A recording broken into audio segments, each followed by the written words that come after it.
Hello everyone, welcome back to the channel. आज हम बात कर रहे हैं changing role of public sector की। ठीक है। अब जब हम बात कर रहे हैं पब्लिक प्राइवेट सेक्टर की, इकोनॉमिक्स की, तो जब हम बात करते हैं changing role of public sector की, तो डेफिनेटली हम इंडिपेंडेंस के बाद वाला ही पीरियड देखेंगे। इंडिपेंडेंस के बाद भी काफी पब्लिक सेक्टर में काफी चेंजेस हुए हैं। काफी ये चेंजेस जो हुए हैं वो 1990s तक थे। उसके बाद फिर फर्दर चेंज हुए इन रूल्स में। तो 1990s तक, 1947 से 1990 तक क्या रोल चेंज किए गए हैं पब्लिक सेक्टर ने, क्या रोल डिसाइड किए गए थे, उनकी हम बात कर रहे हैं अभी। फर्स्ट हमारा जो पॉइंट है वो है डेवलपमेंट ऑफ इंफ्रास्ट्रक्चर। इंफ्रा से हम क्या समझते हैं? इंफ्रास्ट्रक्चर से, इंफ्रास्ट्रक्चर ऐसा एक स्ट्रक्चर होता है जिससे infrastructure is anything which make your life easier. मतलब इंफ्रास्ट्रक्चर एक ऐसी चीज होती है जो हमारी लाइफ को इजियर बना देती है। कैसे? इंफ्रास्ट्रक्चर से क्या होता है? इंफ्रास्ट्रक्चर में क्या होता है कि रेल्स, रोड, सी, एयरपोर्ट, ये सारे एयर ट्रांसपोर्ट, ये सारे बनाए जाते हैं। इससे हमारे क्या हो जाता है, हमारी जो डेली लाइफ का है, डेली लाइफ की जो लिविंग है वो बहुत ज्यादा इजी हो जाती है। हम बात करते हैं डेवलपमेंट ऑफ इंफ्रास्ट्रक्चर। क्या डेवलपमेंट हुआ था इंफ्रास्ट्रक्चर में? The process of industrialisation can not be sustain without adequate, transportation and communication. जो भी इंडस्ट्रियल था वो किस तरीके से बढ़ता, हमारा किस तरीके से बढ़ता? बिना ट्रांसपोर्टेशन के या कम्युनिकेशन के तो नहीं बढ़ता, इस फैसिलिटी के बिना तो नहीं बढ़ता। और ये कहीं से होती? ये फ्यूल से, रेल से, रोड से, सी से और एयर ट्रांसपोर्ट से। तो जो इंफ्रास्ट्रक्चर डेवलपमेंट था वो पब्लिक सेक्टर में जरूरी था। अच्छा, मैं आपको बताती हूँ कि आफ्टर इंडिपेंडेंस हमें डेवलप होना था, हमारी कंट्री को डेवलप होना था। तो उसके लिए प्राइवेट सेक्टर तो पेन नहीं ले सकता, प्राइवेट सेक्टर नहीं कर सकता ये सब चीजें। क्यों? उसके लिए बहुत ज्यादा अमाउंट में मनी चाहिए होता है। और प्राइवेट सेक्टर खुद के वेलफेयर के लिए, खुद के प्रॉफिट अर्न करने के लिए वर्क करता है, ना कि पब्लिक के लिए। पब्लिक के लिए कौन वर्क करेगा? गवर्नमेंट। तो गवर्नमेंट ने वर्क किया और उन्होंने किस फील्ड में पहले काम किया? डेवलपमेंट ऑफ इंफ्रास्ट्रक्चर के फील्ड में उन्होंने काम किया। ठीक है।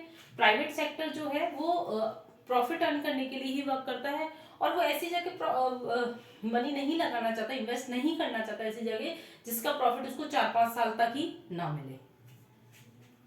उसके बाद सेकंड पॉइंट जो हमारा है, रीजनल बैलेंस। रीजनल बैलेंस क्या है? The government is responsible for developing all regions and states in a balanced way and removing regional disparities four major steel plant were set up in backward areas. इसमें क्या हुआ? Regional balance कैसे बनाती है government? देखिए regional कैसे बनाती है। आपने देखा होगा जो हमारी इंडस्ट्रीज बनी हुई है, स्टील इंडस्ट्रीज है या और भी जो इंडस्ट्रीज है, वो बैकवर्ड एरियाज में क्यों है?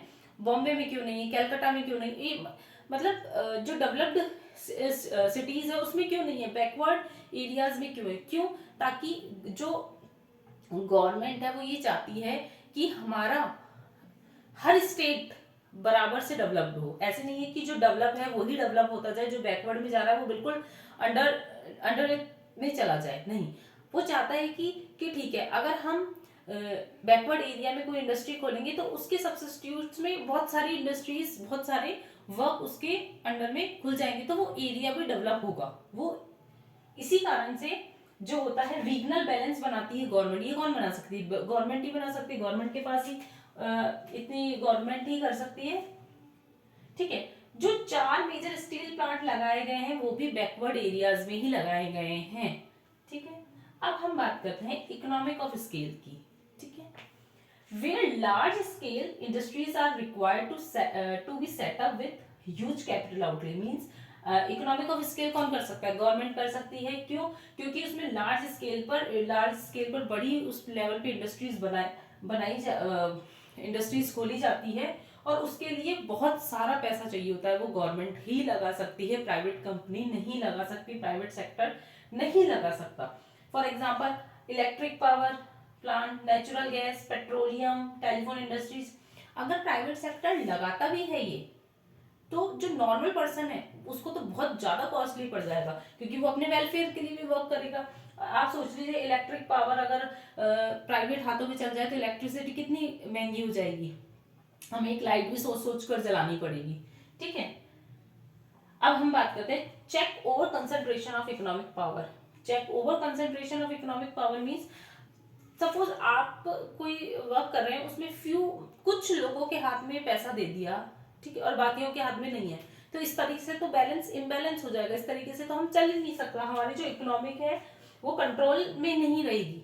ठीक है, तो इसके लिए क्या होता है, government check over concentration of economic power पे कंसंट्रेशन कर रखती है, क्या करती है, बैलेंस बना के रखती है कि जो रिचेस्ट पर्सन है या उनकी जो वेल्थ है वो जो गरीब लोग हैं उन तक भी बराबर का रहे। ऐसे नहीं कि प्रॉफिट उन्हीं को मिला जा रहा है, जो बैकवर्ड लोग हैं या जो गरीब लोग हैं उन तक कुछ भी फैसिलिटीज नहीं आ रही। तो ये सब कौन देखता है, गवर्नमेंट देखती है। अब हम बात कर रहे हैं इंपोर्ट सब्स्टिट्यूशन की। Foreign exchange was also a problem and it was difficult to import heavy machinery. At that time, public sector and companies involved in heavy engineering, which would help in import substitution, were established.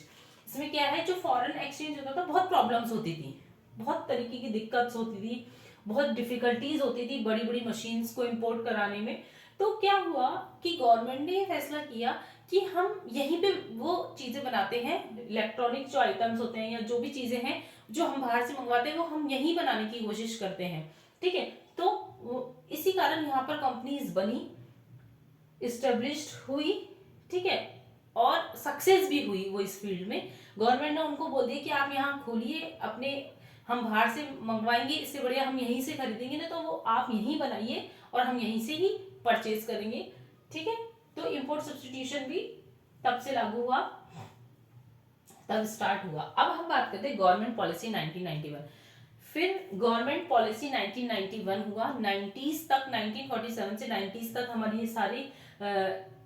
ये सारी जो changing role of public sector है वो इस तरीके से था। लेकिन जब 1991 की बात करते हैं, ये अपने आप में एक अलग पॉलिसी है। यहाँ से जो इकोनॉमिक पॉलिसीज में पब्लिक सेक्टर में काफी कुछ चेंज हुआ, बहुत कुछ चेंज हुआ, जो कि हम इस पर कल बात करेंगे, क्योंकि ये बहुत बड़ा टॉपिक है तो हम इसी की फर्दर बात करते हैं। फिर भी हम थोड़ा बहुत देख लेते हैं इसमें। The government of India had introduced 4 major reform in the public sector in its new industrial policy in 1991। 1991 में उसने नई इंडस्ट्रियल पॉलिसी लागू कर दी। इसमें उन्होंने बहुत सारी चीजें कम करी, रिडक्शन किया उन्होंने, मतलब वो 17 जो इंडस्ट्रीज थी। इंडस्ट्रीज क्या होती है, इंडस्ट्रीज होती है जो छोटी छोटी फैक्ट्रीज होती है ना, उन सबको कंबाइन कर लें, ठीक है, तो वो एक इंडस्ट्री कहलाती है। ठीक है, तो इंडस्ट्रीज 17 इंडस्ट्रीज पब्लिक सेक्टर के हाथों में थी, गवर्नमेंट के हाथों में थी, लेकिन उन्होंने धीरे धीरे क्या करा, उसे कम करने की कोशिश करी और 17 से वो सीधे 8 पे आ गई, और अब तो शायद 3 जो है इंडस्ट्रीज गवर्नमेंट के हैंड में है। उन्होंने धीरे धीरे इन इंडस्ट्रीज में कम कर लिया अपना इंटरेस्ट। अब हम बात करेंगे इसकी कल इसके आगे के पॉइंट्स की। ठीक है, अभी हमारा थोड़ा चैप्टर बाकी है, उसके बाद कल 2 दिन में हमारा चैप्टर पूरा कंप्लीट हो जाएगा। उम्मीद करती हूँ आप लोगों को ये समझ में आया होगा। Thank you.